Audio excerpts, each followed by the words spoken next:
Well, hello. I think we're live. We will be joined shortly by other people. Hopefully, we have some guests lined up. But we wanted to. Oh, we got a couple people already watching. Awesome. So, uh, one of the things I wanted to do tonight was maybe spend a little time catching up on a few things that people didn't know about, or maybe could use a quick reminder. And so, let me start by sharing my screen. There's a couple questions we get often, and we have done a poor job of communicating. And so I think this will be an opportunity to share um, some things. So first up, one of the things we always get is, do we have merchandise? And the answer is yes, we do have merchandise. It's just a TeePublic site. It's nothing crazy, right? But we've got a couple choices with a bunch of merchandise with the Blasher logo or just the Countercharge podcast logo. And so just as a reminder, I will post this link into yeah, it is too early for this, Austin. Funny story. Alex asked me to move it up 2 hours and then doesn't show up. So I don't know what that says. So yeah, it is too early. We moved it up a little bit to try something different. Probably not do that again. So but yeah, for sure. But anyways, back to the TeePublic site. We do have a Countercharge podcast site, and it does have, you can see the list of a lot of apparel and all the tchotchkes you would normally find. What's interesting is we don't set the price. It is the price is what it is and what it is. And I think like we make like $2 on a shirt. So we're not doing it for the money. We're really just doing it for people have been asking for it. So here it is. I'll put a link to this. Yeah, Kyle, it's just me. But yeah, so I'll put a link to this on the Countercharge page when we're done tonight, so that people will know that this is the source of getting some of this great t-shirts and sweatshirts and whatever else, if you choose to if you're want to do so. Speak of the devil, the Canadian White Thunder is now here. All right, just turn off my other computer so you can. So yeah, so I will for those that are listening, I will post the link to the TeePublic page on the Countercharge page tonight, just so you guys have a link to that. The second thing I wanted to kind of talk about was our website. Specifically, if you go to our website, I don't know how many of you knew this, but I would say if you just go to our website, you're going to get the current podcast. And we've had the questions, where's the podcast been for like the last 2 weeks? Well, what's interesting is we have a ton of content recorded and edited and ready to go. It's just a fact of we have to stage it per Mantic's requirements because it's a lot of Clash of Kings content. So we have a bunch of content coming. It's available. We will likely have an episode out on Wednesday. And then pretty soon in the near future, you'll see a bunch more content that's Clash of Kings specific. All right. But anyways, back to the website. The other thing I wanted to point out was, I don't know how many knew this, but so you go to the Countercharge page, you'll get to the latest podcasts, right? Which you can download and play, which I think everybody knows. But we also have Army reviews. So if you pull down on the Army review section, you can scroll down and you can see all of the Army reviews we've done. And if you highlight the dates, it'll actually send you to the review itself. So that's something that maybe you didn't know was there. And then finally, I want to mention we also have List Builder Studio. So that's here as well. And you can see, and these are in sequential order. So like we started, back in 2017, I think, at TNT with Andrew and Steve Malone, and we're up to number 19 with Jeff O'Neill. So yeah, it's, you notice most of them are singles. We've got a couple pairs.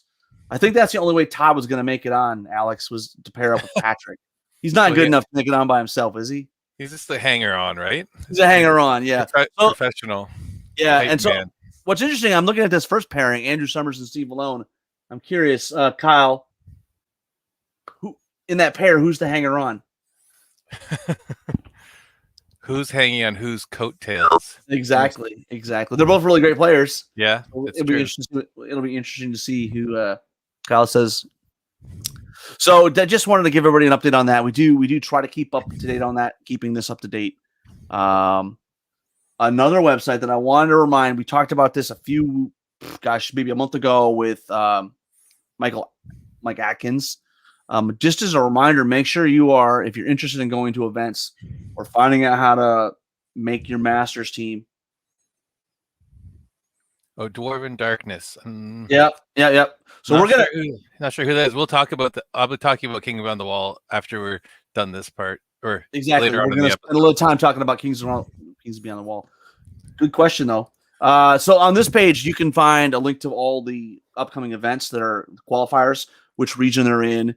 You can also find a list of who's qualified currently for each region. You can find how you qualify. You can find coverage of past events.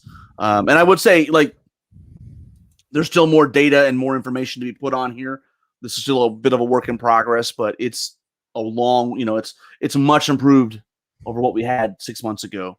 So, yeah. And to that end, I should mention we just the Masters Council, the U.S. Masters Council, just saw a work in process of a new tournament scoring program that we are looking at using, which is being developed, which would be totally integrated with Easy Army and this website. So, are the chairs listed, Rob? Oh, I should just click this here. He says here, are the chairs listed, Rob, or can a new player find out who to message? Let's see. That's a very good point. So we got how can I qualify for Masters? Let's see what happens when we click here. Click a region. Contact your regional chair. Well, yes. The answer is yes.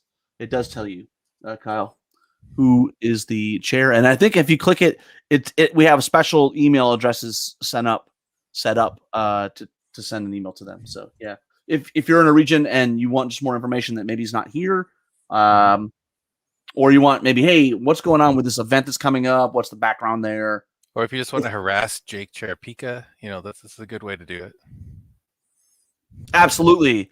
But yeah, so to answer your question, Kyle, yes, the chairs are listed. It's nice when somebody asks me a question and we actually have it, right? Like, I was kind of worried. I was like, well, I think so.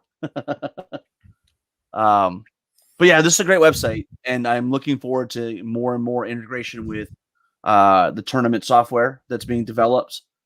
So fingers crossed, we should maybe see early next year some events using it for the first time. For those that are curious, it's got a lot of similarity to Tabletop TO, but it is specific to Kings of War. So it's very the scoring systems are very customizable to Kings of War, and it gives you a little bit more control in terms of the communication that you're able to blast out to the players via email or a text message.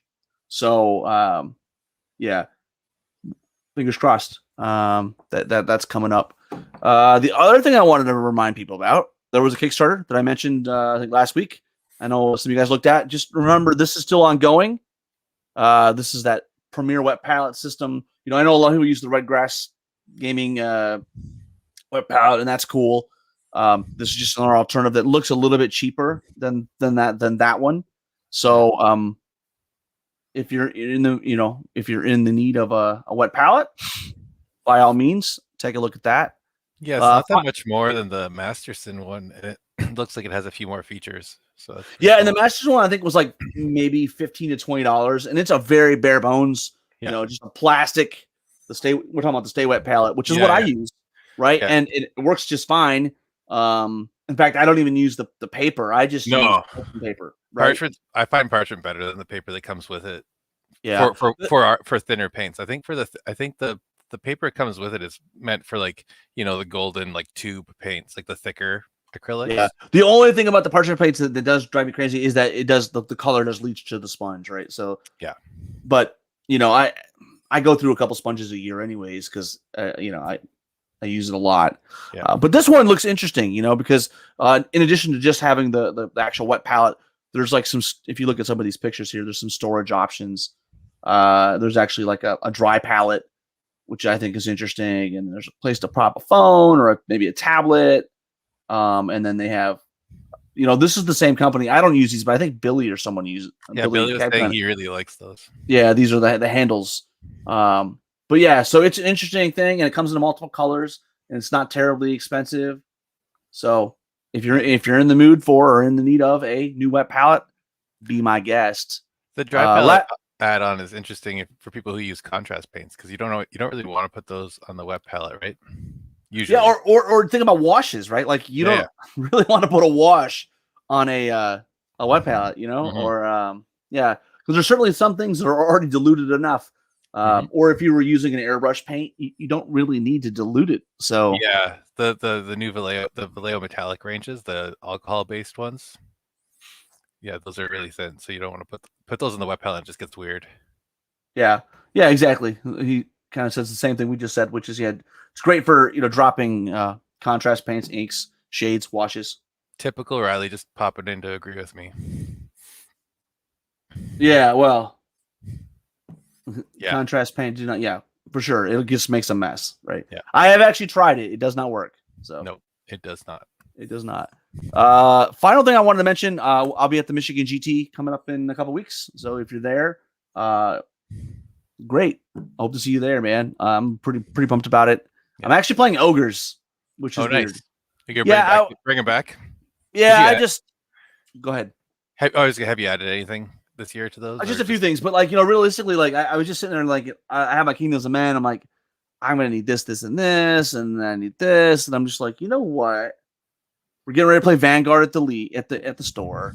I'm like, I need to do a Mantic Vanguard faction. Yep. I have the ogres. I've got all the bases done. It's like, okay, let's just do that. So I'm in the process of painting up some of the individual Mantic ogres for the Vanguard. The Boomer Sergeant, the Matriarch, and so some of those will cross over into the Kings of War Army. And they're probably super fun to paint, because I think those are some of the best Mantic minis out in the last year. Yeah. Oh, new Paige wants to know, how do you prevent parts? So you have the curled side. What you do is you put I think Miniac has a good one where you put the curled side up first, then you flip it, and then curl side. I flip it a couple times. Wet on both sides, and then you take like a straight edge and just gently run it along the top to the edges to get the bubbles out, and then it will lay flat. Yeah, and I should mention that what's interesting about that palette we just looked at, it comes with a squeegee to do that. Yeah. So to get the air bubbles out. I get like a little blister pack. I have like a little blister from like an Infinity Mini that I just keep on the side of my table. I just use it as a squeegee. The other thing that I do is when I'm cutting my own parchment paper, I don't go all the way to the edge. No. I cut it a little bit short, because I find when I get there's on the Stay Wet palette, there's a little gap between the sponge and the wall. The sponge doesn't get all the way to the edge, And if you cross over into that gap, it dries out quickly and starts to curl up. So I find that as long as I keep it smaller than the other thing to keep in mind when you're cutting your own parchment paper, when it gets wet, it's going to stretch a little bit. Yep. So what I would say is practice. Cut a piece out, try it out. If it works, I leave one dry piece that's the right size. Yeah, and then I use that to cut. Costco, for those in the North America, Costco has a really good parchment paper that I find is it's a little thicker than the cheap stuff at the grocery store. It works really well. Yeah, Chuck says the Vanguard no ogres are so much better than the legs. Yeah, they are. It's not even just the legs; it's just the overall sculpt, right? It's just they're just amazing.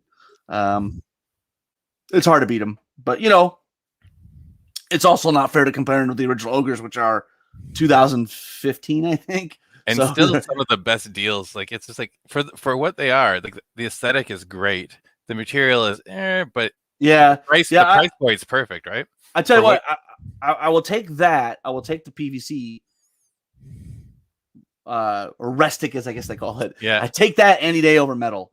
I just went through my ogre army and took all the bases out and kind of glued new weapons that are broken and stuff. And dude, the metal models do not age well. No. To the point where I just threw away a horde of hunters. I literally pinned some hunters to a resin base, and over time they just get bumped and they bend.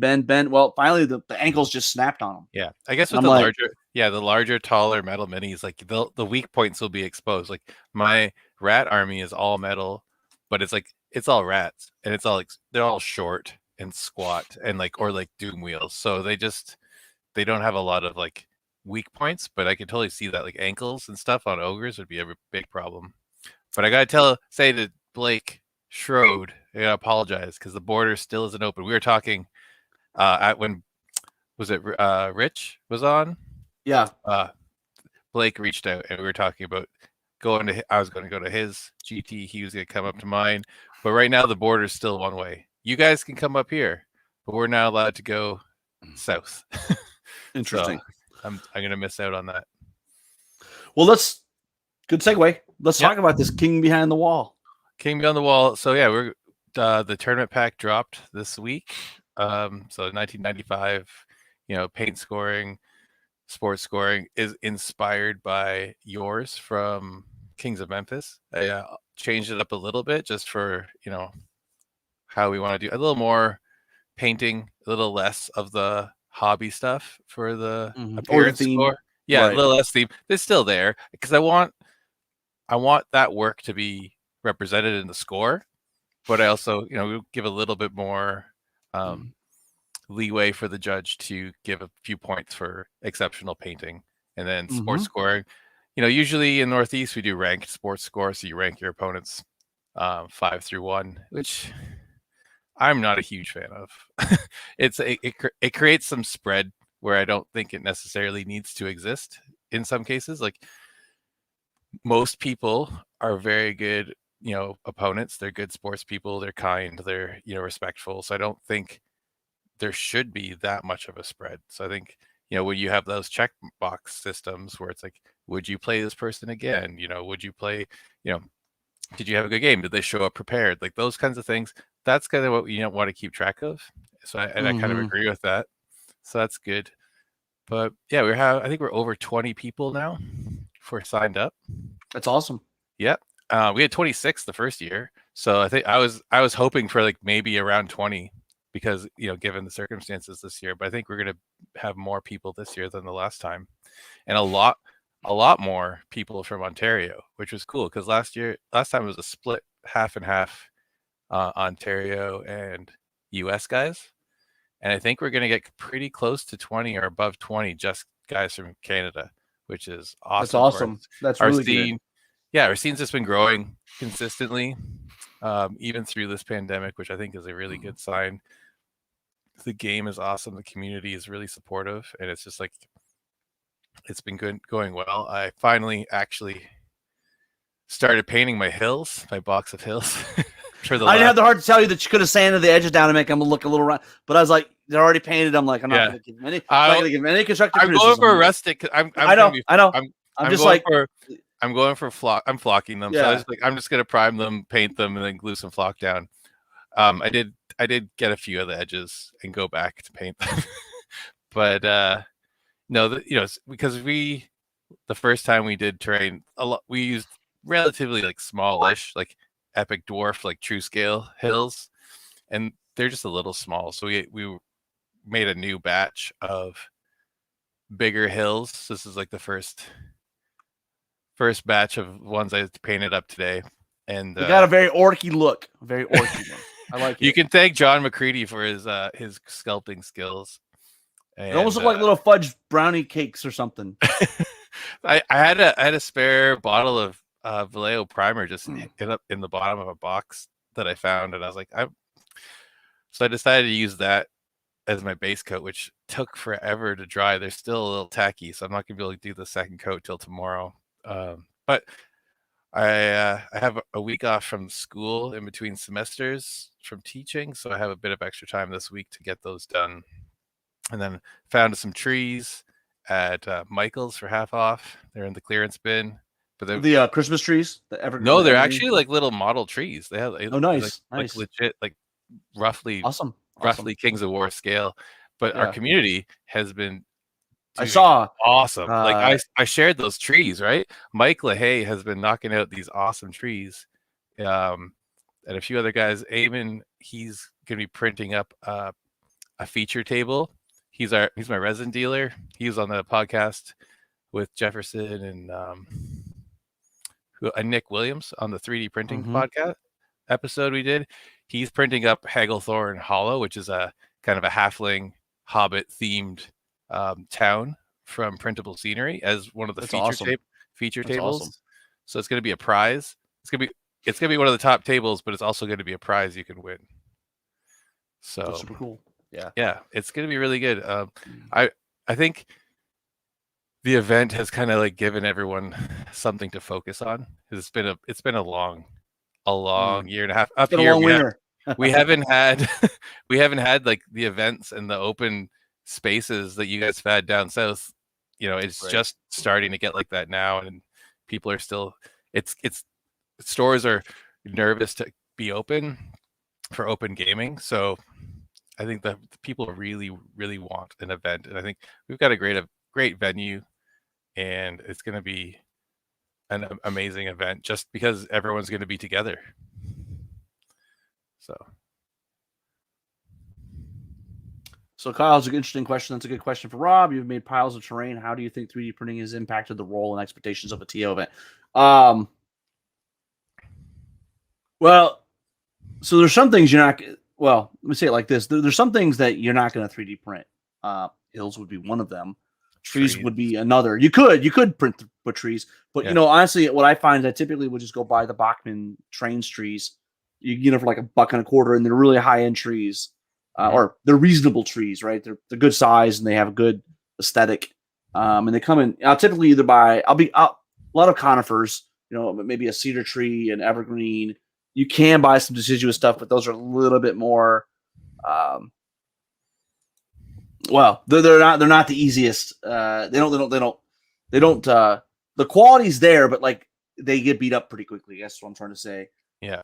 The other thing I've done for trees is you can actually go online to like eBay and just buy like cheap trees from China. And like I have an autumn table where they were green trees. I just painted the whole thing brown and reflocked them with like oranges and reds and yellows. But so hills and trees in particular areas where I don't know that you would really want to waste your time 3D printing. But I would say that, a couple of things, how's it impacted? I think there's a higher expectation now that you'll have reasonable amount of blocking terrain, scattered terrain, and that kind of thing. I also think that I've noticed that a lot of tables, because 3D printing is so prevalent, people will lean on it, right? They're like, oh, well, maybe I only have one hill, and then I'll have an extra piece of blocking terrain because it's easy. You don't have to make it; you just hit the button and hit go.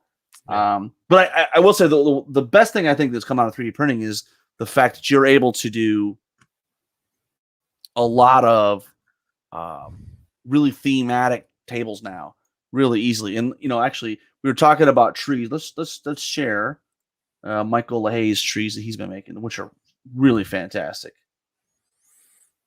I think he 3D printed the trunks, and then he adds the foliage. Interesting. Yeah. Well, and we can see here that's actually lichen. It looks like he's using. Yeah. So I don't typically use lichen. It's an organic product, and they kind of like. Yeah, you gotta seal it. Yeah, I typically use the fake foam stuff. I get it from Scenery Express, but it's the same sort of thing. It's clump foliage. Mm-hmm. But that's really an awesome looking tree, dude. Yeah. Really cool. He's like, are these good enough? I was like, yeah, they're fantastic. Yeah. They're incredible. Yeah. And I like the fact he's using multiple colors. Yep. Oops. Sorry, went the wrong way. The hills. Oh, and he's got like a birch tree going on there. Yeah. That's cool. A good variety. Oh, and the basing, he looks great too. Yeah. Yeah. That's great. A really good job. So going back to his question, I think really there's a higher expectation for good terrain. Yeah, absolutely. And I think that's like everything. The hobby, if you think back 5 or 6 years ago, like the amount of like multi-basing, like the level of multi-basing just keeps going up. Like what is expected, what's normal just keeps on increasing. Like the quality, and it's just just makes the hobby better looking every year. Yeah, you bring up a good point, Chuck, that they can get beat up, right? The plastic can get beat up. I'm not a fan of the MDF terrain, which up till now is more prevalent.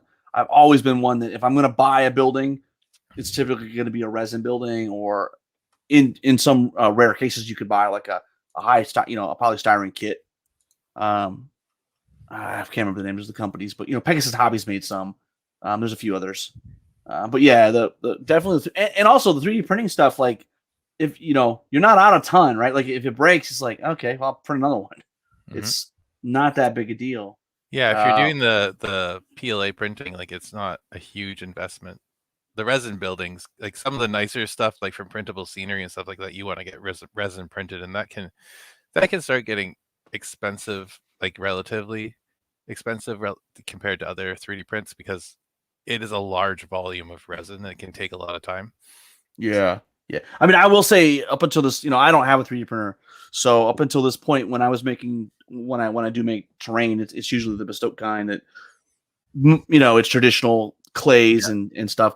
However, I'm a huge fan of Tabletop World. Like, their terrain is their little giant stuff is just super, super, super awesome.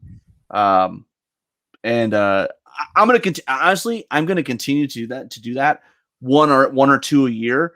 Yeah. But I think in addition, I think what Mike said something here about making theme trains super easy. I think the other thing it does is it makes it easy to reliably print the same thing over and over again. So you can have tables that look, even if they're different themes, the sizes can be exactly the same. It's a lot easier to make that happen, so that you can't argue, well, the terrain beat me. No, the terrain's exactly the same. Maybe the theme is different, but like the footprints and stuff are exactly the same. Yeah, we kind of try to keep footprints relatively similar, and it's going to make it a lot easier.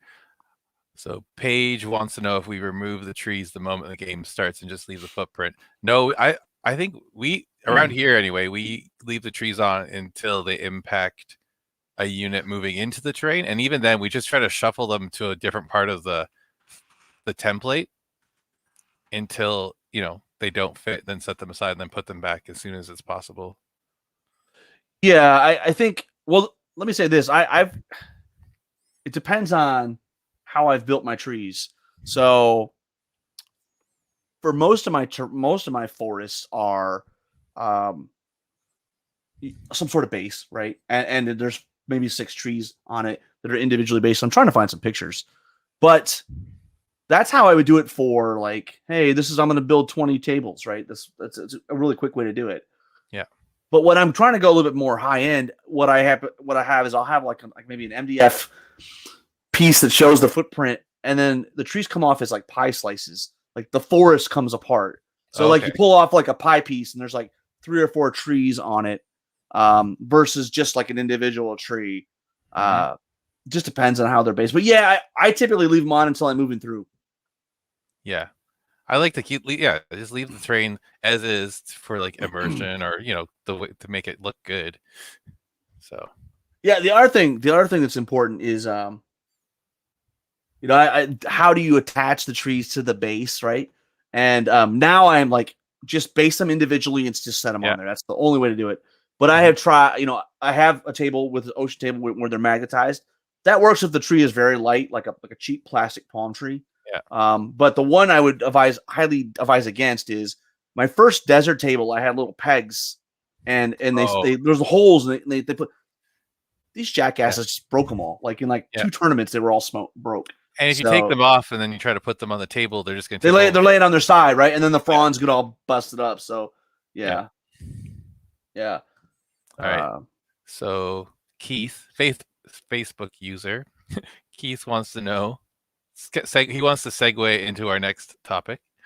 Crossroads GT that just ended. It was just over the weekend, run by Corey Reynolds up here, just a few hours from me in upstate New York.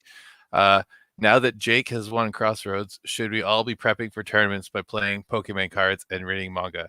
And I'm like, you know what? If it works, it works, right? I can't argue. Yeah. I just feel weird that I might have to listen to what Jake has to say about Kings of War now. Well, for sure, right? Because we were able to go, does it really matter? He doesn't win anything. It's just not Pokemon, so he doesn't know what he's talking about. But exactly. So you shared with us the results. They ended up with 53 players. That's pretty good. Good turnout. A couple last minute drops, but yeah, it was a pretty big tournament. Usually, I think the last one was 18 teams of 4. So not that much lower than the last team tournament. So it's a pretty good venue, good size. So, but yeah, it was a tough room. I was talking with Corey, getting a little bit of correspondence from a few of the guys playing in it over the weekend, and it's just super tough room. Really high level guys, high level play. Looked like a really good room. So Kyle makes this comment, but let's be honest. Crossroads is not the same as Sword of Kings. Okay, a little different. Different room completely. So, 53 players. I don't know. I'm making a little tongue in cheek here, but yeah, definitely not the same quality of play. I gotta say, Clash of Kings 2022 can't come soon enough. Shift up the meta if that's what's happening, right? Mm-hmm. But yeah, I think it looks, like it's a lot of the names we know, like Alex Chavez, Josh Rosado, Rossi, John Vanas. But then, apparently Matt Cassidy is one of the, he used to play Warhammer at a pretty high level. He's coming to the fold for Kings of War, so that's pretty good to see another high level guy come in. Bart doing really well for overall, because that Trident Realm army he has looks amazing too. Yeah, super cool. Yeah, no, it's good. I'm wondering. I'm looking at his paint score. I'm wondering if Player's Choice was added to this, because I think they're usually separate. Okay, so I guess I could add it up. Both. Yeah. Oh no, Eric Schaefer got 39 for paint. So yeah, he had Empire of Dust. He's doing. And see, Mike Atkins also got 39, so that's awesome. Yeah. Mm-hmm. But yeah, what happened to some of these guys at the bottom? They're usually higher finishers than this. Yeah, I think it's just a really tough room. Yeah, because Chris Murphy, he was on the Masters team, right? Yeah, he's very good, and he's not going to make the Masters team, finishing 31st in events, man. No, he had a couple. I think he won his first two games, and then had I guess, you know what? I think when you look at who's at the top, it's like it's a lot of close games from what I heard. So yeah. One mistake. Well, and for those that thought maybe Masters was just like Mike Rossi was like just got lucky. I mean, he had a 7th place at Crossroads is a great finish for the man. Yeah, well, yeah, he was top 10 at Masters like 3 years ago, I think. So yeah, he knows what he's doing, even though he tries to pretend like he doesn't. Exactly. Yeah, but you're right. There's a lot of the same names up here, but Jake obviously this is his first victory overall, right? I think so. Yeah. And I think I was talking with him. If not all 3 rounds, or he was top table at 3 rounds, if not the last 3 rounds. So he's playing against high level guys. I think he beat Mike Zettelmeyer, Alan Biener, like really tough opponents. Like, so good for him. Like, that's awesome to see a really nice guy who's like, and look at it, he's like one of the top paint scorers, one of the top sports scorers, one of the top battle scorers, like just of tour de force. Yeah, it looks like looks like sports was topped out at 22. Is that right? Yeah, it looks like so. 20, and he was like 2 points off sports. Yeah, 3 points off paint, and second in battle. So that's an amazing performance. Yeah. Good on Alex. Finishing. It looks like he must have won best general, right? Yep. 88 points. Yep. But Alex, if you could just improve your paint a little bit, you'd be a little more competitive, my man. And I mean, you are clubmates with Mike, aren't you? Mike Atkins. Yeah, Mike Atkins. Couldn't you commission to help you out? Something? A little master class. Tutorial. Something. Yeah, it looked like a smashing event. I watched some of the pictures on Facebook as they put them out over the weekend. It looked like a really great event. And it's good to see author Stephen King has a side hobby. Ninth at I actually played him in. I think I played him in Warhammer. Okay. Or maybe it was Kings of War. I don't remember. Maybe at Buckeye Battles. Maybe I don't remember. I mean, I'm old, so I can't remember these things. But I know I played him before. He's a super nice guy. There's a lot of names on here that I know the name, and maybe not seen him in Kings of War recently. Yeah. But also just talking with Corey, there are quite a few new players, and I kind of like echoing what I was saying earlier. There's a lot of new guys in the scene, which is really good to see. And I was a little worried because we had been making progress up here. Maybe not. We may not go that far. Well, they can stick to books, right? That's right. D&D, how to D&D campaign your how to run your campaign. narrative campaigns. But Yeah. yeah, I think I Lord was of a the little Rings. worried the last 18 months, but like this, Crossroads and then signups for my tournament, it's like That's that's funny. That's funny. we'll Oh see if man. Alex has anything quippy to say. That's right. But yeah, Yeah. Yeah. it's really good to see the community growing even when like everything's going to shit. So yeah. So Mike brings yeah, up a good point too about some of the new clubs that came out. So yeah, Battle Pilgrims, which is well, I mean, Bart's part of that, and it was at Benjamin Vining and yeah. Those are the Jersey guys, right? Marcelo, right? Those Yep. guys, and Adam Ortel, I think, and then the Yeah. Nerdhammer guys, which are Alan Buhner and the guys that run the Nerdhammer events. Yeah. So that's great. That's awesome that they have a bunch of bases there, kind of, Yep. Well, that's the thing. Like, and if the border was open, we probably would have had about 8 guys from here going down too. I think this Northeast Mid-Atlantic scene is really strong right now and getting better. I mean, are you saying that the next master is going to be from the Northeast? I'm Again? just saying our scene's really good, and I'm happy Yeah. where I ended up. Right. Yeah. Yeah, so that's great that there was more turnouts from the club participation. But yeah, it's great to look at this list of people. There's a lot of great names on here. Mhm. And a little surprisingly, Mike and Greg finished so low. I don't know, maybe some bad matchups or whatever, but just Yeah, I think it's just I don't think there were a lot of good matchups. I think a lot of good players lost to other good players. Like when I started looking at like rounds 3 through 5, the matchups, you're just like, right, oh, like the top 10 tables are just like any one of these people would be good enough to win. right.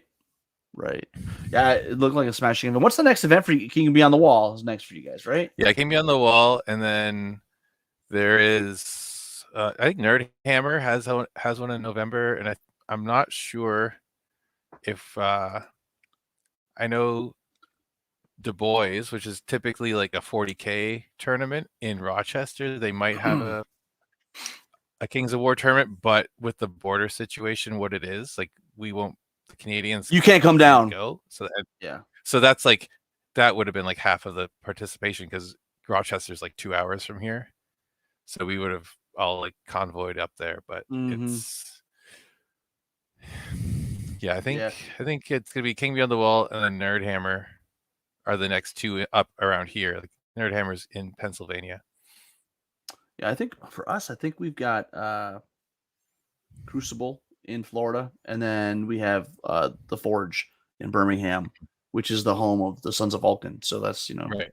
you're going into the den of the boogeyman at that point, because with Jeff and Jason Britt was down there for a while, and Sean.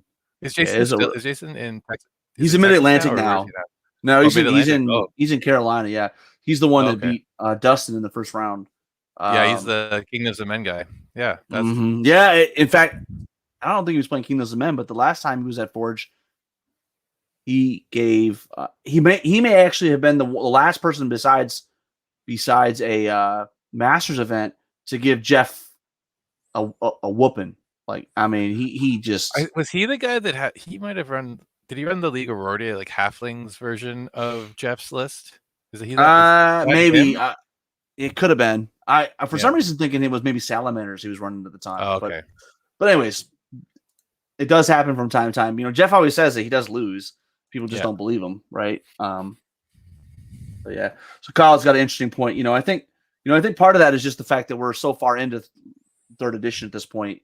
People have lists and they've really found the strengths of those lists. Yeah. I don't want to call it necessarily just min-maxing, but they've certainly found the efficiencies of their lists, and they've been practicing. There's a bit of with UB and just the tournament culture. More people are going to bigger events. More people are going to bigger events in different regions, and they're bringing back that experience to their local scene. The scene's just getting bigger, right? So you're getting a wider array of people.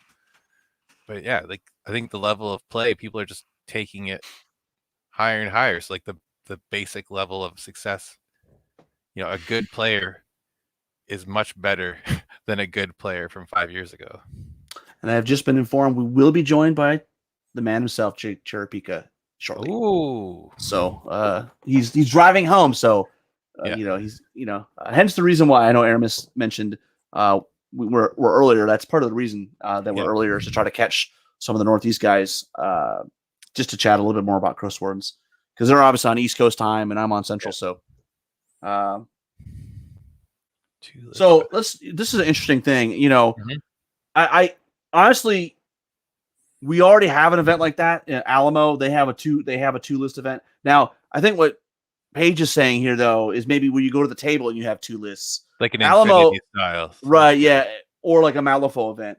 But what Alamo does is I think you play one list on day one, and then you play a different list on day two. But I think isn't it like you just add? You have to play the core. It's almost like a sideboard. You get 500 extra points or something like that on day two. I actually think that would be a fun event though. Is if you had, let's say, we're playing 2,000 points, but you had to make a 1,500 point list, and then you had two 500 point sideboards.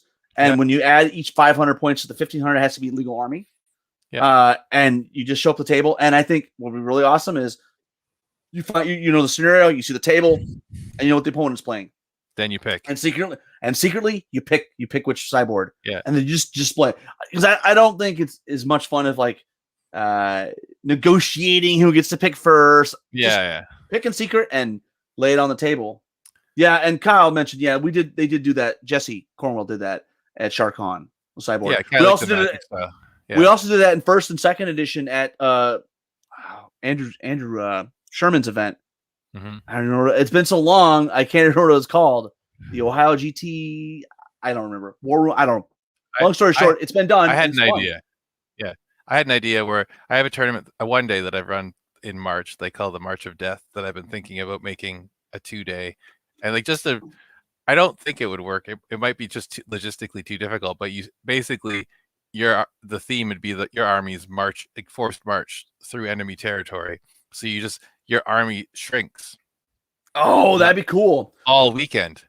So you start with like 2,500 points, and then the last game is at like 1,200. And there's just like you play like 3 games on day one, and you might play 3 or 4 games on day two because the games keep getting smaller. And what would be interesting is I wonder if you had a event like that where the attrition you took in the game affected the next game. But I would get out of whack very quickly. So I was just set amounts like 2,500, 2,200, 2,000, 1,800, 1,500, 1,250 or something like that. And it's like every game is a little quicker, but you have to preset what those lists are going into the event. Yeah. Because that's one thing I like about Kings of War compared to other big tournament events. Like if you go to Adepticon and you watch like X-Wing or Legion or 400 player events, like after day one, 25% of the people are out and they just quit. Yeah. And it's like, really? That's just mind boggling. Yeah. It's I think they're there for different reasons, I guess. I think the strength again, the strength of the community is like everyone wants to play the game, even if you just want to show up and play 5 games like that or 6 games or whatever. Like it's not about certain people are very driven to win the whole, overall or whatever. But it's like the majority of people show up because they want to play 5 games against really cool people and have a fun time and then hang out on Friday and Saturday night and just like chill. Yeah. So Paige does mention that Warmer Hordes, they have that style where you would bring like a different thing. What do they call it? Different caster? No, what's the name of the character that runs? Warcaster. Yeah. Warcaster. Yeah. And I think you can bring like they both have to be Cardor, but you could have like the Butcher and whoever. Infinity does that where like you bring 2 lists, like what the missions are for the tournament, like the potential missions are. So you bring a list for like 1 or 2 of them, and you bring another list for the other 2, and then like there's 3 missions that get played. So this is a funny comment. I'm assuming you're talking about our Alex. Is it stressful because you're stressed? I'm probably more stressed. Just know that I am like I'm a stress case when I'm at a tournament. I don't have fun until like Saturday night. And then it's funny because I remember like in first edition, it was never really like most of the tournaments didn't play with clocks. Second edition, it became more prevalent. In fact, I think that's the only reason why I've ever beaten Shannon Shoemakers because he timed out. Yeah. I've like, never timed out in real life, just for viewers, listeners. Okay, just that's interesting. That's interesting. I played plenty of tournaments with clocks. Never. I still want to. I still want to figure out. I've rolled dice with like 2 seconds left. But I want to see. I do want to see. I want to see Alex Coos and Paige in person, a live event with a clock. That's my dream matchup right there. All right. Just to see who Paige, we got to fly to Hawaii. You have to like play to Hawaii. I was just gonna say you have to fly to Hawaii and set that matchup up. Yeah. Or maybe on a volcano. Maybe you guys should both go to Australia and go to one of Matt's events in Australia. Yeah, I think Paige is a little closer to Matt than I am, but yeah, I would like to go to Australia if they ever open their borders again. Yeah. Be awesome. One thing that I forgot to mention earlier in the show is last week I mentioned First Legion miniatures that I heard about on Tabletop's page. Yeah, I placed an order, and like within just a few 3 or 4 days, I got my order, and so oh wow. Yeah, and I'm really impressed. I haven't had a chance to put them together yet, but so this is the. Are they metal or resin? These are resin. Yeah, multiple resin pieces. Oh, nice. And this is a stone giant that I purchased. It was $40, and let's see if I can put it together. I need to buy a better close-up camera, but you can kind of get a sense for how big we're talking about here. If I can maybe. I did really like the aesthetic of those guys. When you said the link, I was like, it's just like a really he's probably old school look, right? He's probably 9 inches tall. No, not 9 inches. What am I talking about? 6 inches tall? I don't know.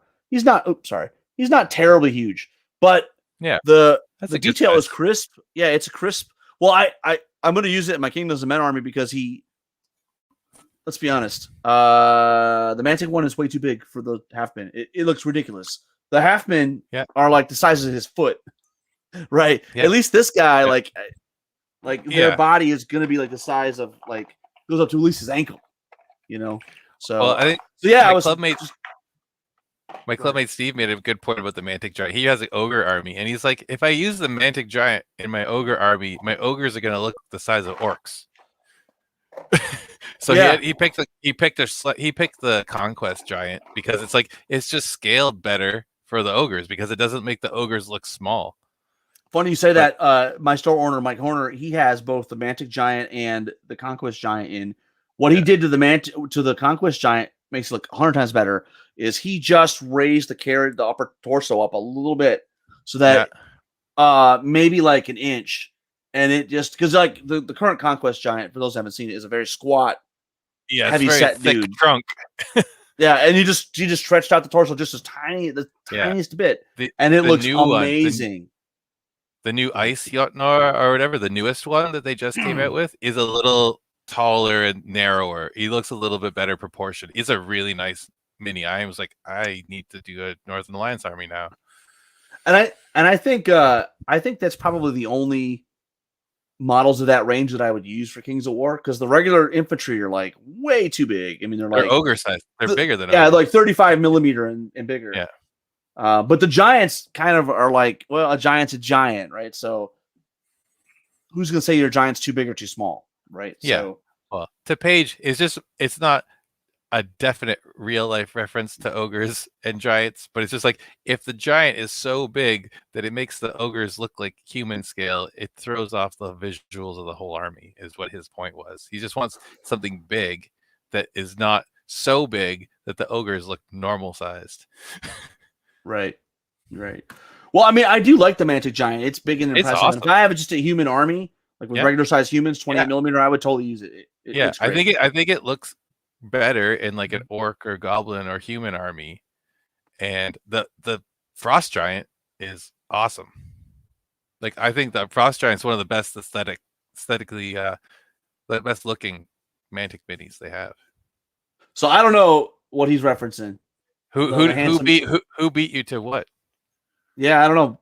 The handsome man needs to chime in and give us some clarification. Maybe he's unless he's talking about Garrett's comment, probably. Oh, geez. Yeah.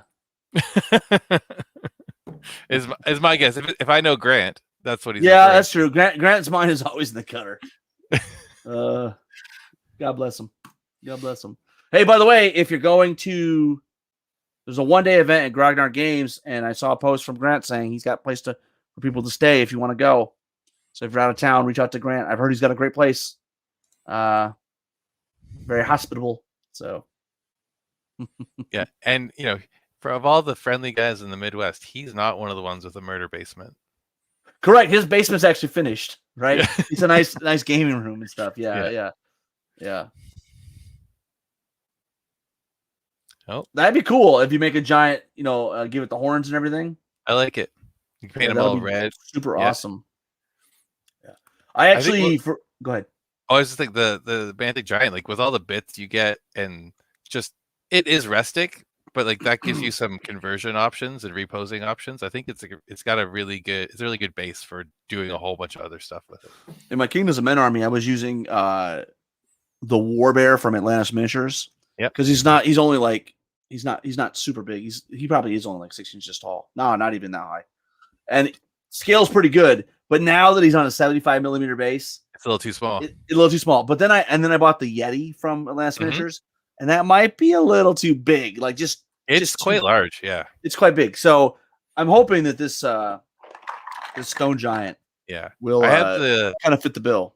I have one of the magma trolls from Atlantis, and I love it. And then I was like, I wanted to get more, and they've discontinued the magma trolls, and they haven't re-released them. I hope they release them as STLs now that they've started selling their STLs. This is a comment about Grant, obviously. Yeah. His cupcakes bring all the boys to his basement. That's right. And then Kyle just talks about Mantic scale. I like their new scale. I like the scale they've been using for the last 5 or 6 years.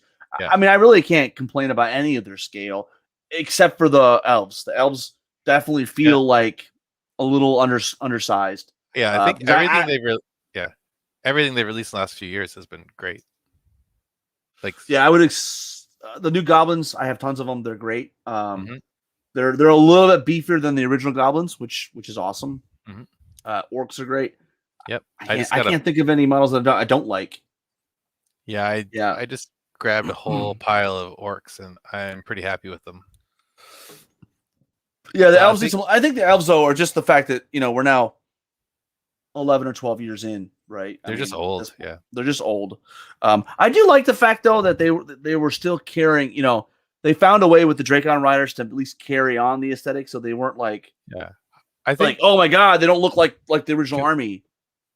I think with the League of Infamy minis, I think they have a way forward because they look good, and it's it's a similar, like you said, the aesthetic isn't like a departure. It's still the same aesthetic. It's just done better, and it's the scale of the minis is better. So I think they just need to harness what they have and just make a few boxes. Those League of Infamy models, the resin ones you could get, they're so amazing. I've got the ogre with the tricorn hat, the pirate. Oh my god, cannot wait. Yeah, he's Chuck and I are on the same wavelength. Yeah, the Vanguard miniatures are great, but what's amazing is I've got this pirate now that totally will fit into my my ogre Vanguard war band. I don't know what I'll use it, maybe as a sergeant or something, but totally awesome. Totally awesome. The Vanguard minis overall have been a huge win. I think the Vanguard dwarves are still some of my favorite Mantic minis. They're so cool. I love them. Every time I see them in person, like my clubmate Mike has them, I'm just like, yes, that makes me want to do dwarves. I won't. If only, I was gonna say, if only you would play Vanguard, right? Yeah. We're getting ready. We're actually getting ready to start up Vanguard. It's funny, you would think we were going to be jumping into Dead Zone with Dead Zone coming out, but we had such a hard time here getting Dead Zone to actually be delivered. Yeah, there's some hesitancy. Are they actually going to deliver? Are they going to get? Because we don't want to start up a league and then nobody can get the faction, right? Yeah. So we're gonna do Vanguard for a couple months, and then hopefully late October, November, Dead Zone inventory will show up, and then we can start playing Dead Zone.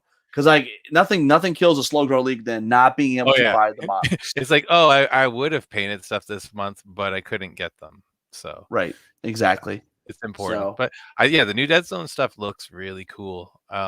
It's very tempting. My project. You should just pick up a starter box. I mean, they're like $35. You're in, right? Yeah, and then true. That's first hit. Yeah, I think I just have. Yeah, it's the backlog is real. This summer has been a very bad time for any sort of hobbying. So hopefully this fall I can like actually finish off my League of Rordia, and I really just want to get that mostly done before Clash of Kings, because I know that's going to just create a huge wave of new like conversion ideas. Yeah, I don't know about you, but Clash of Kings really has like demotivated me to like really paint a lot of stuff. I know. I need to force myself to actually paint what I have on my table like in half. That's half painted, half assembled, because I'm like, if I don't, I'm gonna see something new and shiny in November, and I'm just gonna start wandering off into the wilderness. Yeah, that's most of the reason why I'm doing ogres, just because I'm like, I have siege breakers. I know they're gonna be good. They're not gonna be terrible. And I could just use them as warriors if I had to, right? Yeah, like, I 100% agree with you, Erasmus. I can't. Yeah, can't agree more. And have we ever seen a more rugged photograph than this? Yeah, this guy looks like he's Northern Alliance right here, man. I'm pretty sure this is like I feel like this is like on the side of a mountain.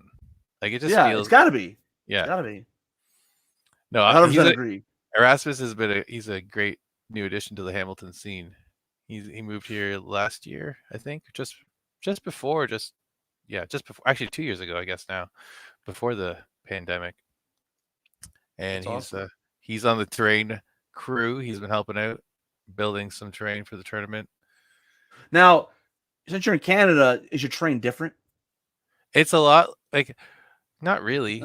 It's we do. Oh, it's in Antarctica. Okay, there we go. Not far off. It is a very rugged. It did look like Antarctic light. In the Northeast, I think people who came to Best of the Rest and Masters in 2020, I guess, was it 2020? I don't even know. I can't keep track. You will have remembered the size of like forests and hills being a little larger than you expect. Is that the Unplugged GT terrain?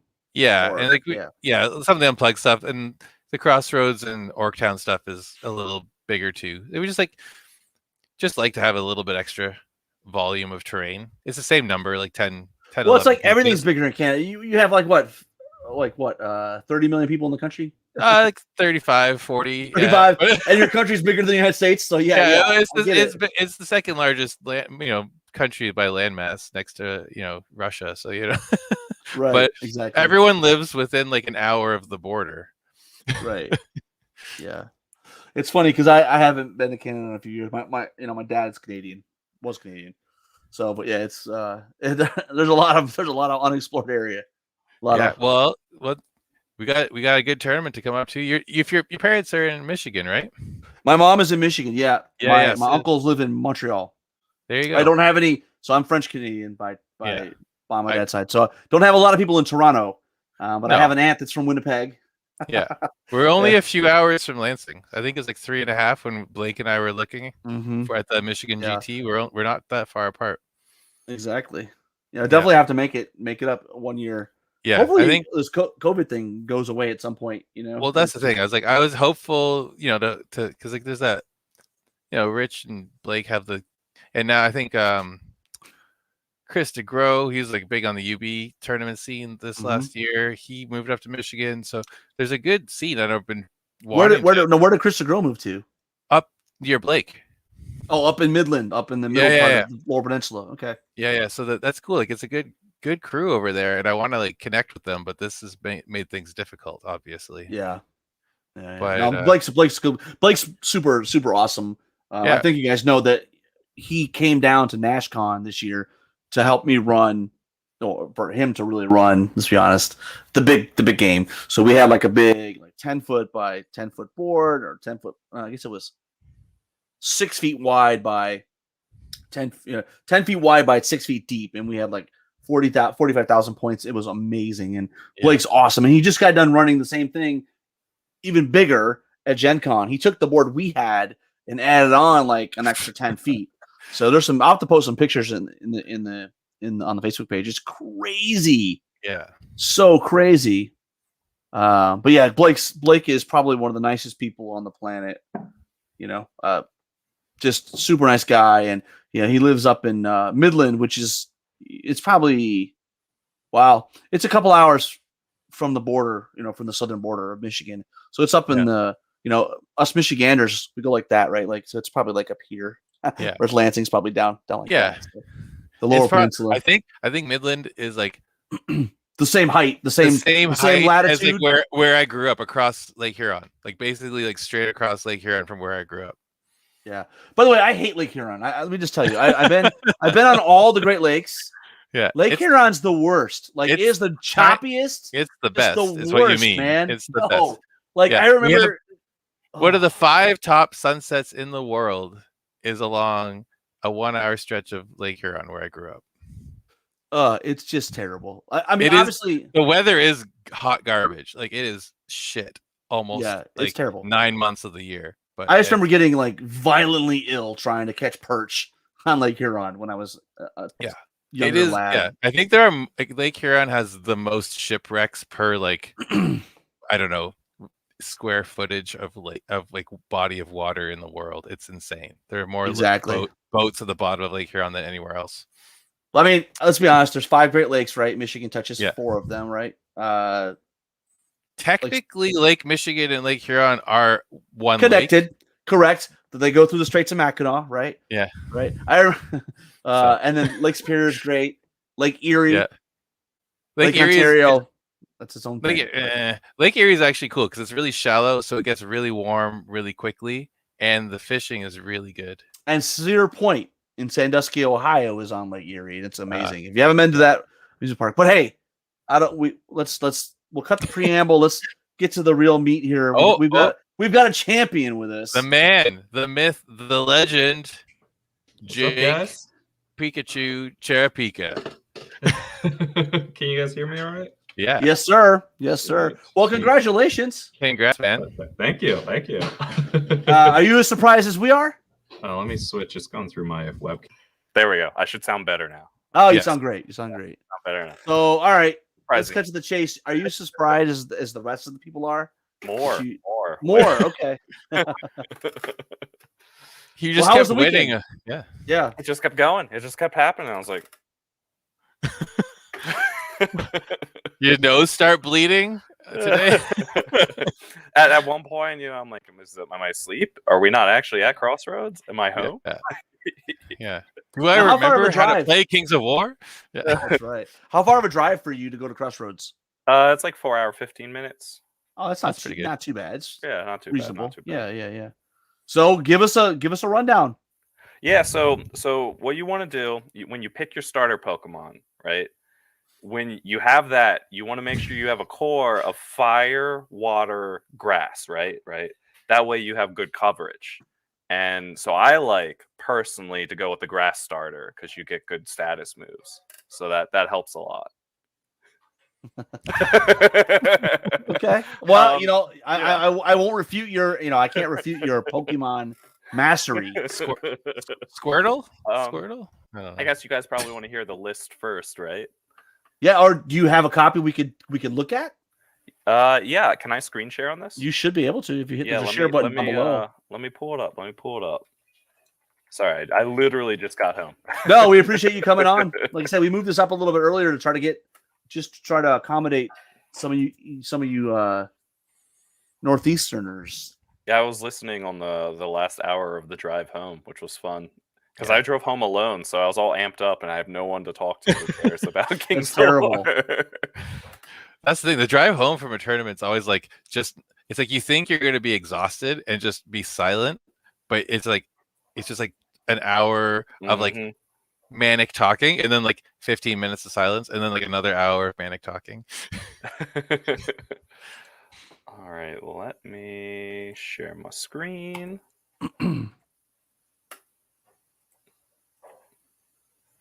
All right, so should be screen sharing. Yeah. Mm. I'm No? gonna click it. I will as soon as I click it. Oh, there you go. Boom. Okay. Oh wow. whoa. Boom, boom, Yeah, boom, boom, boom, boom, boom. There, There we go. There we go. This is my list. It is 3 regiments of mummies, 1 regiment of Soul Reaver infantry with Blessing the Gods, 2 Because they troops weren't of- good enough before. You had right, obviously. I Yeah. was like, they need a little More help, right? 2 troops of Rev Cav, a horde of werewolves with the Potion of the Caterpillar, a white horde with the Boots of Striding, a Vampire Lord on Dragon with the Meat of Madness, 2 Necromancers on foot, both with Surge and Heal. One has the Inspiring Talisman, the other has Conjurer's Staff and Bane Chant. And then a Cursed Pharaoh with the Wings of the Honey Maze. Nice. So I'm wondering if Tom is in the audience just chatting this down. Going, this is how you play Undead. Well, actually, he won too, right? So right. I don't know. I guess you got. There's 2 ways. There's 2 flavors of Undead that work now. Well, Tom won with League of Roria. He oh, that's right. abandoned That's Undead. right. That's right. He has That's not won with Undead. Okay. 'cause- So I was correct. Maybe he's taking notes. Yeah. So Jake, who was your MVP? The Mummies. The Mummies were the MVP. Yeah. When I first saw that, I was like, this list looks like a 2018 list. But then I was like, I have faced Eric Schaefer's EOD list with 3 regiments of mummies, and it sucks. Like 3 regiments of mummies is just horrible to deal with. So it's sort of like the secret sauce, right? Because people know that Soul Reavers are good. People know Whites are good. But the thing the mummies do is they give me a core that you can't ignore, right? And if you are like, oh, I'll 1v1 them and try to grind them out, which a lot of people tried, it doesn't work well. And I have the speed elements to try to force you to make those choices. So you can turn to face my flankers, in which case you eat a mummy in the flank, which I'm all about. Or you can try to charge in the mummies and get them killed quickly, but it's not easy to kill mummies quickly. It really isn't. Yeah. And then when you have heal 6 backing it up, and then the second wave of hammers from the Whites and the Soul Reavers, it means that really it's a tough battle line to get through. Yeah, your Whites can see over it. You have a dragon and werewolves as nimble hammers Yeah, so the mummies definitely were my MVPs. I think almost every single game, people afterwards were like, "God damn, those mummies though," and it's you got to double charge them, but their frontage is small, and you can small, and you can set it up a really just terrible position for your opponent, right? And if you have your hammers positioned right, if they double charge into 1 regiment of mummies to kill it, you can usually eat both of the things they hit with. Particularly with elite Soul Reavers with a Bane Chant backing up, you can really because they could always slide in, right? Pop around, right? If you have good spacing. Yeah. So that was my sort of MVP, and I think in all of my practice games leading up, my club was like, swap the mummies out, and I took it purely for aesthetic reasons, purely for I have regiments of men at arms converted with zombie parts, and I didn't want to paint up enough for those to be zombies, so I was like, well, they're mummies now. I like it. I just played it enough to figure it out, I guess. I think that's the other thing. Is you've been playing Undead for what, 3 years now? Dude, I've been playing Undead since the start of second edition. Man, that was the first Masters he was playing. Okay, because I remember the first time we played at the first Crossroads I went to, you were playing AD. So you're playing Undead before that too. Yeah. Undead are they're my always I go back to them, which helps a lot because that's the Abyssal Dwarves I don't know them as well, but the Undead I just slip into them. It's putting on that nice pair of shoes. And the playstyle hasn't really changed much over the years. It's pretty. They've just gotten better. They really are. Yeah. They're too good. They're too good. I'll say that as someone who just won a GT with them. They're too good as an army, but I'll take it. Yeah, they're available, right? Right. Nice. You got to give the Pokemon players a crutch somewhere. So if your army, if the mummies were Pokemon.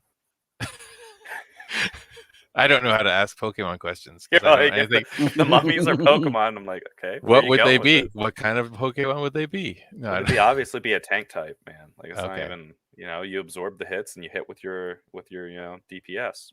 Right. There you go. Obviously. Come on, Alex. Clearly. I need to go back to Pokemon school. So what other questions you guys have about the event? Well, just give us like a sense of it was the same venue. It's been running for multiple years, but how does it compare to the previous versions of? Yeah, like how is the one on like the single player versus the team? Like how is was it still Crossroads? Like because I imagine it was, but it's like it's not a team event, right? Yeah, it still definitely feels like Crossroads. I mean, it's worth noting that like this is I don't know, my 6th or 7th Crossroads, and Crossroads has only been a team event for 2 years. So it's very different than the team event, but still feels like Crossroads because it's still very much the same group of people, same vibe. It's a lot of board gaming, a lot of hanging out, and because it's in Horseheads, New York, Elmira, depending what you're calling it, like it's in the middle of nowhere. No one's going anywhere, right? Like there's no one sightseeing. And so it still felt like Crossroads. I think without the team event, the like vibes are a little bit different. You have less people who you're like leaning on. So like in a team event after rounds, you're like same 3 people every time. You're like, how do we do? You're following up, and you have probably the same like groups of teams that are like the teams to win it all, because like if you get 4 really good players on one team, like there's a couple of powerhouse teams, like the Aristocrats are always going to be in that conversation, right? Right. But when you put it down to a single, I think it leaves a little bit more room for people who don't necessarily have 4 players that are great in their club. Yep. Not in a negative way. I love the team event, but so like the vibe was very similar. Yeah, I think It's like Mike. I can. Oh, sorry. Go ahead. Yeah, Facebook users asking if my new haircut was the primary reason for the win. Maybe. I mean, is that Keith again? Probably. I think that's Keith again. Yeah. I don't know which Keith though. Conroy. That makes sense. You got it. Randall doesn't know Tangela as a Pokemon, so probably he's probably in bed too. Yeah, Mike Atkins is saying there's still a really good turnout from like clubs. Like there's a lot of clubs with like lots of members showing up as a group, which is pretty cool sounding. So. Yeah, the Battle Pilgrims, which I heard you guys talking about, some had a really, really strong showing. And then Nerdhammer really came in force. They, it's been a couple of Crossroads since they've come in like rolled that deep, but there's a lot of them. Yeah. And then you have some of your usual faces. There weren't as many unpluggers as there normally are. Weren't as many Shambling Horde, but that's only because like all the Shambling Horde guys were playing board games in the room rather than actually playing in the event. Well, they were there, they just weren't playing. Because the other all the John Holst teams, it's like half of them are just there to like hang out anyway, right? Exactly. So there's still very much that vibe. Awesome. Yeah. So it was awesome, and it in some ways it sort of felt like what I think the Mid-Atlantic events are going to feel like, because a large chunk of the room, I would say 50% of the room, were Mid-Atlantic players. Yeah. Because you guys from Canada couldn't come down, so like we, you guys took all our spots. Right. Exactly. But it's looked like there's a bunch of new guys too. Like Corey was saying, a lot of people like that had never come to an event were going to this one, which is pretty cool to hear. Yeah, that a lot. So the Battle Pilgrims, I think, had like 3 or 4 people that this was their first GT. We had one guy down from like the Aristocrats area, Chuck, who came up, and this was his first GT. I played one guy from Buffalo. This was his first GT. So there was a really good mix of new faces with the usual crowd. That's good to see. Which is really, really cool to see. And the vibe didn't change because of that for the most part. Like that still felt, relaxed, fun with some really tight games. I just feel like Kings of War like attracts like a certain type of personality, like not like in a very broad sense. Like sure. So when you go to a Crossroads or you go to any tournament, like I've only really been to Northeast tournaments, but like Crossroads and like Masters and Best of the Rest were like they draw from a very wide field, and you just get a sense like it's everyone's of a like mind. They approach the game or like the hobby overall in a similar way, and everyone's pretty chill and positive. Yeah, I'd agree. So you guys want to hear about who I played? I'm not going to give you full rundowns of games because I got to save that for my own podcast. Rob, you're muted, my friend. I'm muted, yeah. So just give us the highlights. We don't. Yeah, sure. No one wants to hear the blow by blow, right? No, like of course not. Of course and you don't want to give it either, right? You're not going to be. It's not like you're going to join Mike and. Yeah, you're not going to join Mike and John on one of those tactic episodes. They told me Come I on. have to. They said you want a GT, you have to come on the Talking Tactics. And I was That's like, funny. or no, they called it Unplugged Tactics. Sorry, took Yeah. Kyle Poole's podcast. Now you have to go on Kyle's podcast too. Like this is That's right. You're gonna be like talking the town and doing the circuit. So my first match was supposed to be against Ray Shields. We had a grudge match, and I was really sad that it couldn't happen because of the border. Because Ray is an awesome guy. We haven't got a play since he moved over to Canada, but his list would have dominated me. So it was fortuitous for me, at least, that he couldn't make it. Apparently, Biden got my letter to protect It's like, American please, dignity. push the border opening another month, please. Just for this guy, just so you know. Don't let this motherfucker in the country. So I played Jace Boatrite. I don't know how to say his last name. I think that's how he said his last name. Who's out from the Buffalo area. He's with like Nick Sabetta, some of those other guys from that area. Nice. He was Hopefully playing. Yeah, go ahead. Yeah. I was gonna say hopefully he can make it up to King Beyond the Wall because I know Nick and those guys are coming up. Yeah. He was playing as sorry, my wife just brought some tea over. Thank you. He was playing as Rordia. No, I'm sorry, Basilia. There's a lot of Rordia in the room. He was playing as Basilia and had a lot of like slower units with sort of, I think, the gem in his army being the High Paladin, but with Bruise Sharpness for hitting on 2s. So it was pretty scary. The scenarios invade, and I sort of like looked at the table, and the way the table's set up, you have like these 2 buildings on either flank with this. It was like maybe like a 28-inch space in the center and then spaces on the flanks to move up, right? And I basically put my battle line to push through that center area because I really want to get in the grind. Mummies love the grind.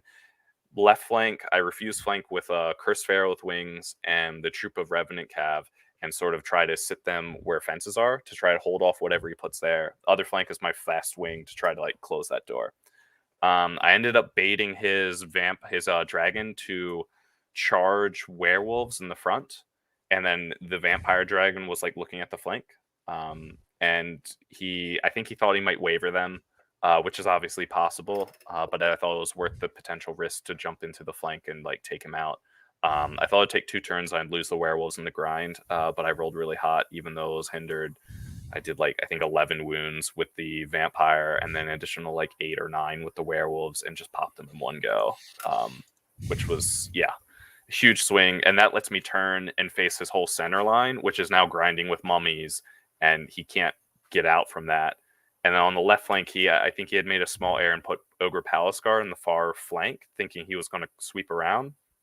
But I had parked Revenant Cav troops behind a fence and kept letting him hinder charge into them, while his Paladin Knights were fighting the Cursed Pharaoh, and the Cursed Pharaoh held them up the entire game. And so basically that flank was boxed in with a smaller increment of my army, which let me be on the upside elsewhere. Cursed Pharaoh loves TC2 Knights. Mm-hmm. And he said it was like his 3rd game with the army, and so like obviously he just didn't know how those matchups exactly were going to go. And he asked for pointers afterwards. I was like, put your Palace Guard with your core, like your center. You need them with your center. Like you need those ogres to like help punish me for charging into your infantry. So that was the first game. That was a 21 to me. It was a big win. And then my second game was against Brian Ring. And Brian was playing a really, really nice looking Abyssal army.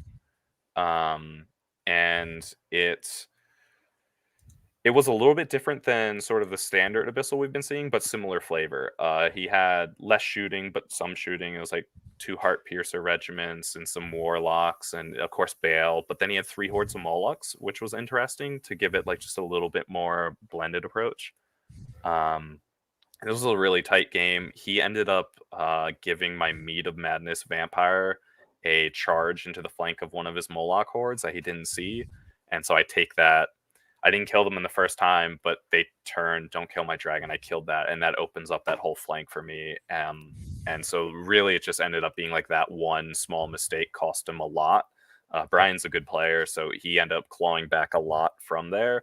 But I was able to take that. I believe it was 15-6. I love the Meat of Madness on a flyer, like a dragon or like a 7 attack, like mini dragon. It just augments them so well. Mm-hmm. for the value.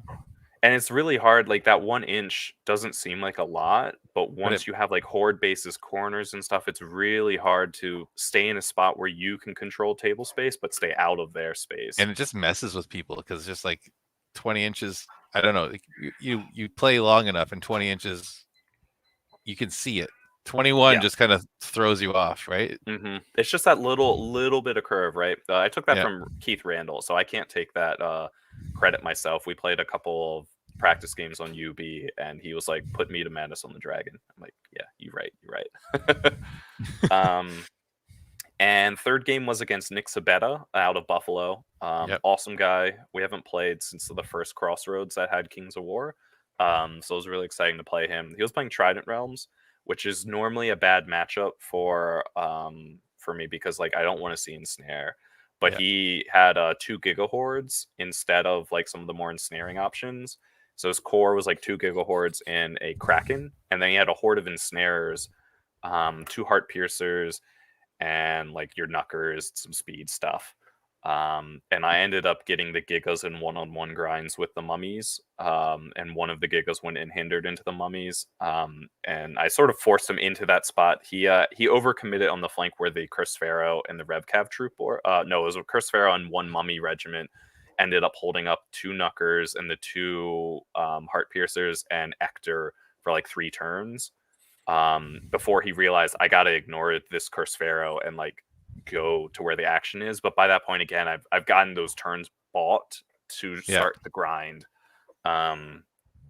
and I got a really lucky. He got a really bad Snake Eyes on the flank of Revenant Cav troop with his horde of ensnarers, which just sort of left them like sitting out in the wind, and then they got a flank surge on them with the werewolves in the front, and they just popped. So small air with the deployment combined with a Snake Eyes in a really bad moment, let me just sweep that for a big 20. So it's the end of day 1, and I'm flying pretty high. Corey Reynolds had come up to Nick and I and told us we were top table, like we're table 1. I was like, why would you do that? I don't want to know that. Don't tell me that. And Nick and I were like, we were just gonna have a good game. We're just gonna we don't know where we are. Right? Just 2 bros playing a game, just 2 guys vibing, right? And like it's not like our play changed, but it's sort of in the back of your mind starts putting the pressure on a little bit, right? So we finished the day, and I'm like 21, 20, 15. That's a big. I was top of the room by I think 3 points, and so people start asking me, who you not want to face. I was like, I don't know. I'm like, I don't know. I built my list. I didn't look a ton of other people's lists. I know there's some elemental spam. I know there's some siege breakers. And I found out I was matched against Mike Zettelmeyer, who's a great player, actually, like in my backyard, essentially. He and I live 20 minutes away from each other. He had ogres that was taking 4 siege breaker hordes, regiment of berserkers, a horde of berserkers, 2 warlocks, nom nom, and some support characters. And so it's a tough matchup, and Mike's been playing that really heavily. He really knows what he's doing. It's a great looking army too, because in the back of my mind, I'm perpetually thinking, all right, well, soft scores can give me some padding because like I have a nice looking army. I usually am I'm not a dick usually. This weekend maybe I was, I don't know, but I'm usually not a dick. So I'm like, that'll give me some padding. But Mike Zettelmeyer's army looks so good. I'm like, I can't like go down hard here because I'm not going to catch up to him, right? And we were playing Dominate. And I had a crucial turn where I managed to pull off 3 hordes of siege breakers in 1 turn. In those, I believe it was my 3 or 4. And basically, we spent the first 3 turns maneuvering with very little casualty exchanges. He's lightning bolting some, but I'm healing and regenning back those hits and then denying him hits there. The Curse Pharaoh's in the back trying to ping Warlock so he can't just focus fire where he wants to. Our chaff is fighting a little bit. But I'm continually moving the werewolves and the vampire on the flanks and just changing where their threat zones are. So force them to keep turning these 2 Siegebreaker hordes while my main line's walking forward. And eventually it got me some flanks. And so in the 1 turn, he gave me a hindered flank with werewolves with the vampire on dragon supporting in the front into 1 Siegebreaker horde.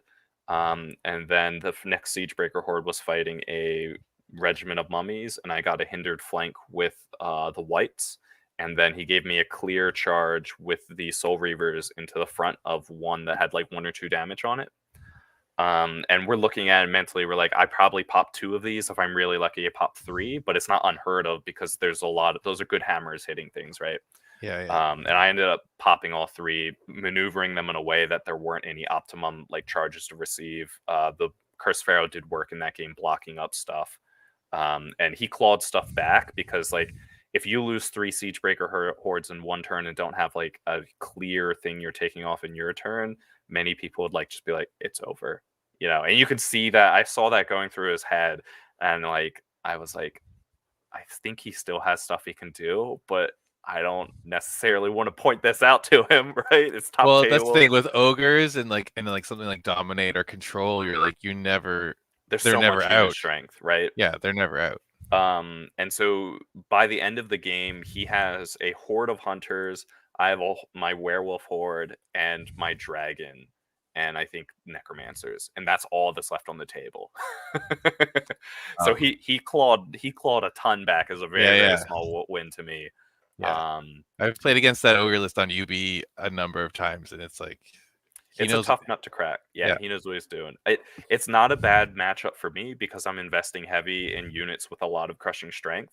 Yep. And so I'll talk about it after my 5th game, but like the meta that happened at Crossroads inadvertently helped me a lot, I think. And I didn't plan for it. I just was building what I thought would look cool with the models I had, but it worked really well. Yeah. And then my 5th game was against Alan Beener, and he's 1 point behind me for 2nd currently. And Alan's a great guy. He's a lot of fun, so I was really excited to play him. He was using Ice Elemental Northern Alliance stuff. Yep. The thing that I was really impressed with his list was he had 3 Lords on Frostfangs, which are just so scary and give so much like threat. They're incredible, yeah. Mm-hmm. And in this matchup, it's a harder matchup than Mike Zettelmeyer because the Ice Elementals can ice my mummies, and suddenly they're not in charge range, which is huge. And like the obvious answer is, well, just move closer, right? But that's not always as easy as it like sounds, right? Yeah. Well, you're shambling 5. It's not. Yeah. And he has Wind Blast in his list too. Yeah. So like, you know, he there's certain threats where I'm like, I have to keep my Necro here, otherwise I'm getting Wind Blasted out. I got a cheeky surge onto it. We were playing Plunder, which is the 5 loot counters, and we each nominated a 2-cost one, and he nominated one sort of off slightly to my left flank, and I nominate one all the way to the right flank because I know that he doesn't want to split up his army. I don't really want to split my army up either, but I'm more happy than I think he was. Yeah, you're a little faster, maybe. Yeah. Yeah, that was the thought. Like I have the faster flankers, and he moved. He had a regiment of dwarves that claimed the 2-point token on my right flank. But the way it was positioned, and he had like a Cavern Dweller and a Lord on Frost Flang to support them, but he didn't see a surge, and so he pivoted to the center to look into like my battle line and not protect those dwarves because all he saw was a front charge with the Rev Cav, which isn't a problem, right? But I had a Mummy regiment that moved forward and pivot, and then it was like I think a 4-inch surge into the flank. And like that's pretty dicey with a Necromancer, even with Conjurer's staff. Yeah. But the Curse Pharaoh has Surge 5, so I just jumped him over there, and that was like my insurance. I ended up not needing it, but it like gave me that, and I grabbed that 2-point token on like turn 3 in a position where he couldn't easily then grab it, and it just the Rev Cav troop just kept backing up. And then the other 2-point token I managed to grab with my dragon in the woods, and then I just sort of ended up having to back up from his stuff hitting me and hoping I could survive. So I got pretty lucky. He had a really brutal Snake Eyes in like the 4th turn of the game that cost him basically a Lord on Frostfang and a Cavern Dweller, and it was, and I returned the favor, but it was the Snake Eyes I had was not as brutal. And so that combined with me playing the objective let me squeak out a win. He got more attrition than me, but I had both 2-point objectives, whereas he only had 2 of the 1 points. Right. And that So is how I won Crossroads. nicely done. A good mix of solid play with some luck. Yeah. I mean, as you as you need That's how it works, right? right. That's awesome. So I see Jason asked, what was the terrain density and size like? Any generalizations about the terrain versus other GTs? If you're curious, Corey's pack for the tournament actually had the maps for each scenario in it because everybody played on the same. The Northeast is pretty infamous for having a lot of terrain on the board. They like a lot of terrain, and some of the terrain pieces are big. They're big pieces of terrain. It's possible to get unhindered charges, especially if you're lining stuff up correctly, but you can use like hills and trees for like a lot of advantage. The impassable buildings are smaller, but it was pretty standard amounts of terrain. It's like 2 buildings, 2 fences, 2 flat, 2 forests, 2 hills. But some of the pieces were a little bit bigger, and sometimes the maps were a little bit clustered. In the first game, particularly, the center was very like clustered stuff, and because it was invade, I used that to my advantage quite a bit. I didn't mean to say too much luck. Just mean. Oh no, it's fine. Man. Yeah, you good? I was like, I downplay. No, but I guess like you're in a room with that many strong players. It's like, you have to just play a really solid, 5 games and just hope that like those rolls go your way when they need to go your way, right? Like, which is what happened. I mean, I only rolled one true snake eyes the whole event, and it was in a situation which didn't penalize me a lot when I really needed it, and when they were like 50-50 nerve rolls, I wasn't failing them. I didn't get any spiked like nerve checks on me that were like wavering when it was unexpected. That's the one thing when I see Soul Reavers with like Brew of Sharpness or Blessing of the Gods, I'm just like, that is a waiver disaster waiting to happen. Which is why my theory with it, at least, is that with the position of the battle line, I need the Soul Reavers to break whatever I decide that first charge on. Everything after that is gravy. Like, it obviously works, and I've run it Sharpness, Blessing of the Gods, and then Staying Stone, Headstrong, both ways, because you're just like, you face off against Lightning Bolt 18, and you're like, and then you're boned, and you get lightning, and because then you get wavered on turn 1 or 2, and you're like, or on turn 6 when you got like your cleanup, it's happened like many times. So that's why I was like, I always go waiver mitigation, but like, it's very tempting and very effective to just bump them up to like, well, that's 22 hits. Like, I will almost kill everything. It's almost it's. That's here's the thought, and the Rev Cav troops are such a solid chaff piece. And you can hide behind them. And it's hard with heal 6 to break them. And the hope is when I have, because most people weren't lightning bolting the center, they were worried about the werewolves and the dragon, which is reasonable. Those are scary choices. Here's my theory. Before I'm going to make a wild guess about your meta analysis.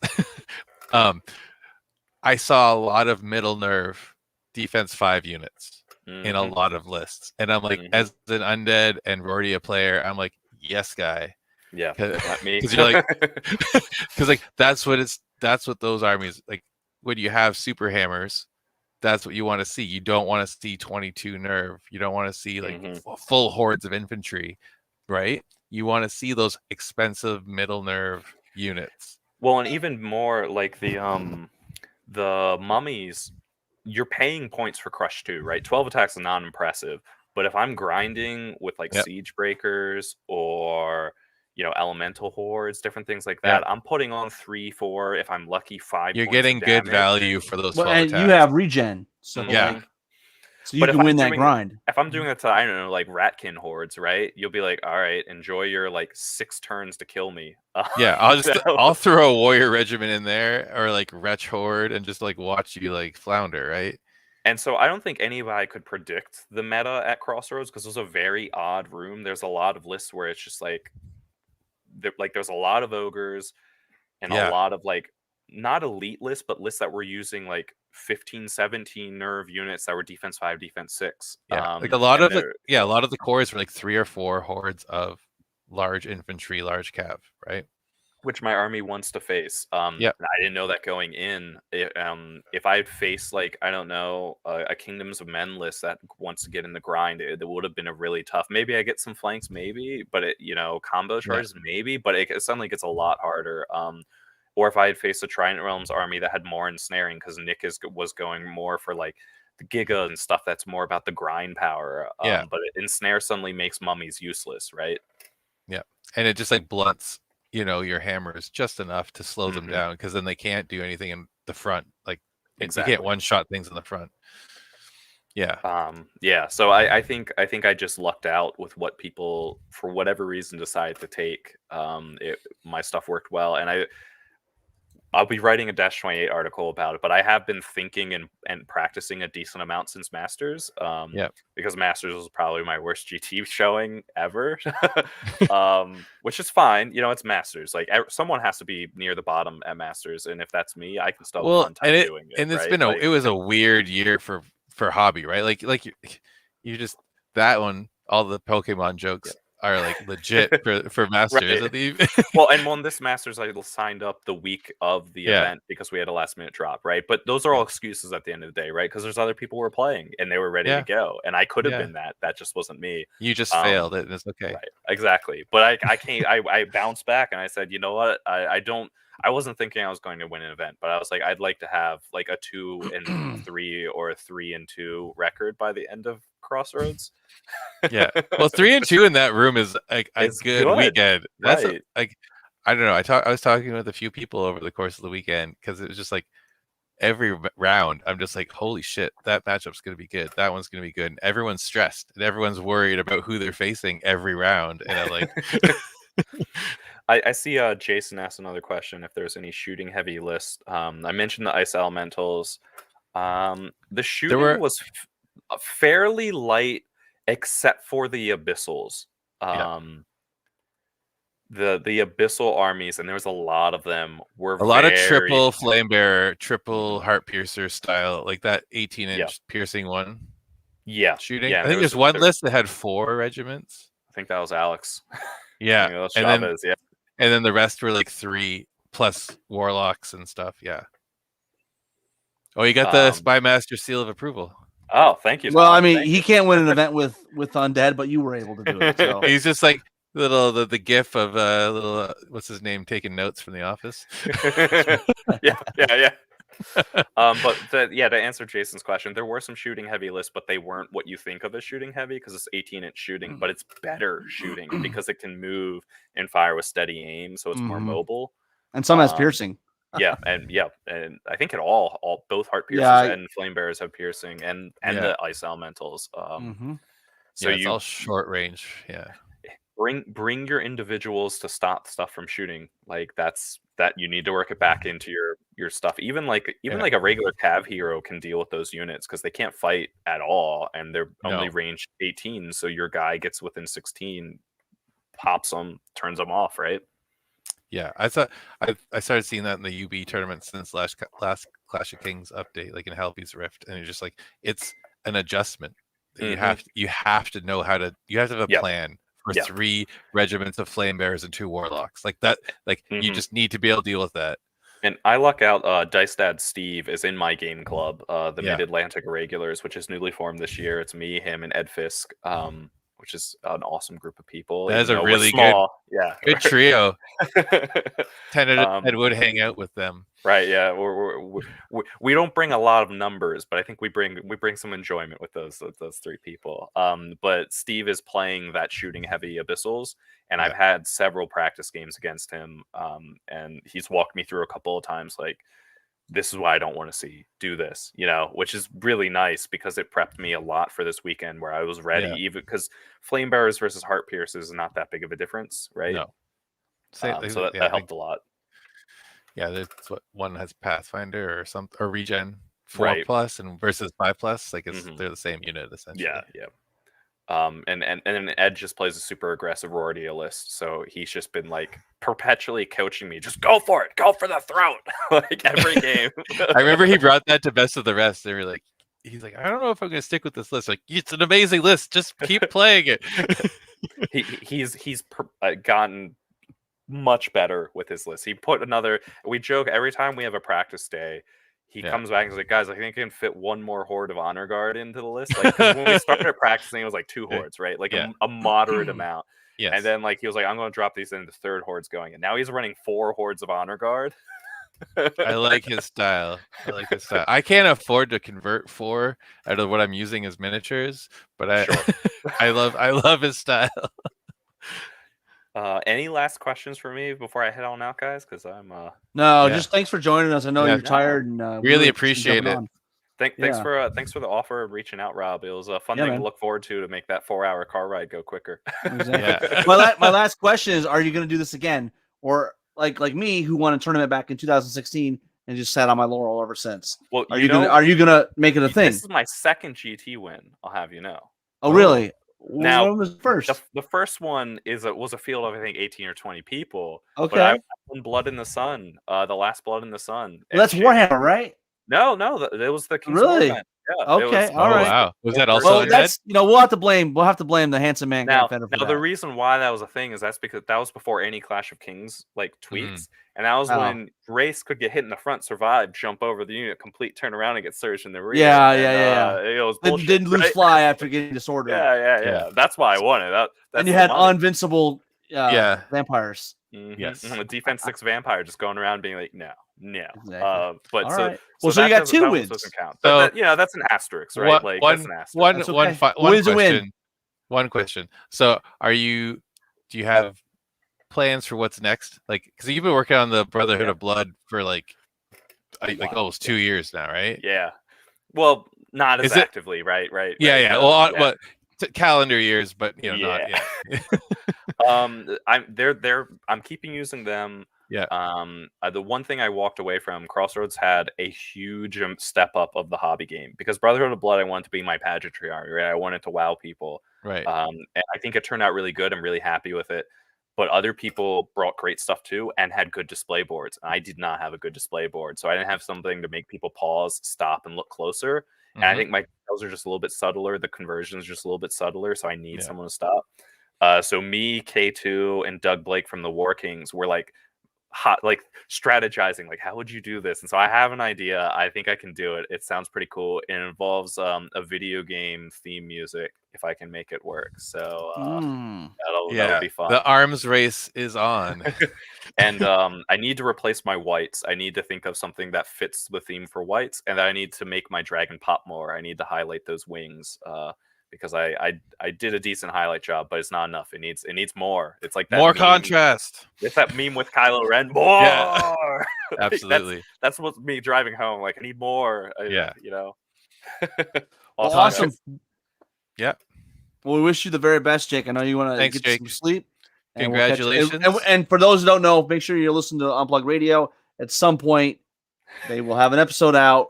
Sometimes they talk about Kings of War. We'll have 2 episodes out around Crossroads. We've got one. We recorded an episode the Sunday before Crossroads talking about what our strategy wheel is going into game. Oh, okay. And we're going to record a follow-up of that to talk about how it went. Spoiler alert, I was the only one who won my game. So that'll be fun to hear. That's a sneak preview for everyone. Yeah. Nice. I'll tune into that Jake. one. Awesome. That's awesome. Okay, guys. Thanks, have a good Jake. one. Yeah, I have a good one. Well, that was fun. Yeah. Good Well, times. I think that's probably going to wrap us up for tonight. We just, like I said, we stuck around a little longer than normal just to catch Jake. Yeah. Get a chance to chat with him. And so, Alex, you want to take us out? Thanks for joining us. And until next time, keep countercharging. Bye, everybody.